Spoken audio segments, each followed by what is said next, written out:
ছাদে বসে বসে ভাবছিলাম যে কি করা যায়, তখনই মনে হলো যে চলেন ওই পিরামিডের উপরে যে ভাবি। আমি চলে আসলাম এখন পিরামিডের উপর। এই পিরামিডের উপরে এসে আমি ভাবতেছিলাম যে কি করা যায়।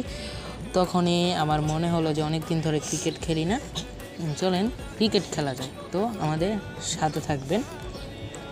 এখন আমাদের সাথে যারা যারা ক্রিকেট খেলবে এরা হচ্ছে সেই প্লেয়াররা। তো আমি সবার সাথে হাত মিলিয়ে তাদেরকে জানিয়ে দিলাম যে আমরা এখন ক্রিকেট খেলবো। তো চলেন আমাদের ব্যাটটা দেখাই। এটা হচ্ছে আমাদের সেই ঐতিহাসিক ব্যাট, যার বয়স হচ্ছে 10,000 বছর। আমরা এই পুরনো ব্যাট দিয়ে খেলি এবং 6 মারি। তো চলেন আমরা বাটাবাটির পর্বটি শেষ করি। এখন আমরা বাটাবাটি করছি। তো প্রথমবারে আমাদের ভুলের কারণে এটা হলো না, এখন আমরা দ্বিতীয়বার করলাম।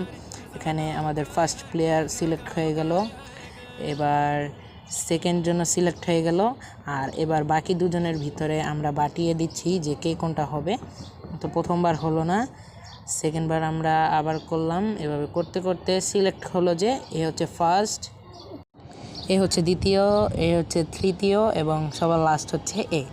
তো চলেন, এটা হচ্ছে আমাদের বল। এই বল দিয়ে কখনো কেউ খেলেছেন কি না কমেন্টে জানাবেন। চলেন আমরা খেলাটা শুরু করি। তো আমি ব্যাট আমাদের ফার্স্ট ব্যাটসম্যানের হাতে দিয়ে দিলাম। সে এখন ব্যাট করবে।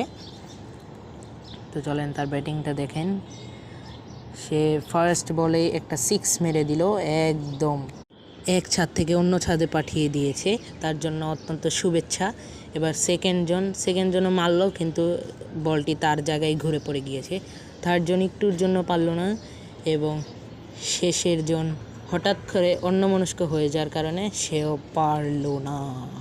তো এভাবে আমরা অনেকক্ষণ ধরে খেললাম। খেলতে খেলতে এবার আমরা সবাইকে বিদায় জানিয়ে আমিও চলে যাব, সবাই চলে